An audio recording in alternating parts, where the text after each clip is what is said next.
मुगुनी पत्थर को रोक लगाई पारुनी जिला प्रशासक माफिया लाल लाल। खोर्धा निकटवर्ती काईपड़ा अंचल धोनिया पहाड़ बेआईन कला मुगुनी पत्थर प्रत्येक दिन चोराचालान होता बेले जिला प्रशासक आखि बंद कर रखिथिबा देखिबाकू मिलिछि।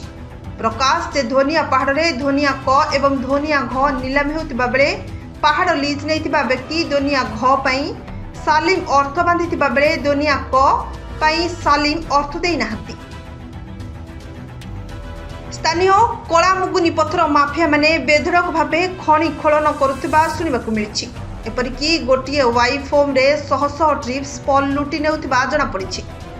एठारे सूचनायोग्य जे सही धोनिया क पहाड़ नीलाम पूर्व किपरि थिला एवं आजिका दिन में किपरि अवस्था अच्छी राज्य सरकार उच्चस्तरीय तदंत कले संपूर्ण विवरणी लोकलोचन को आसीपर बोली बुद्धिजीवी महल में चर्चा होछि। ब्यूरो रिपोर्ट विचित्र दुनिया।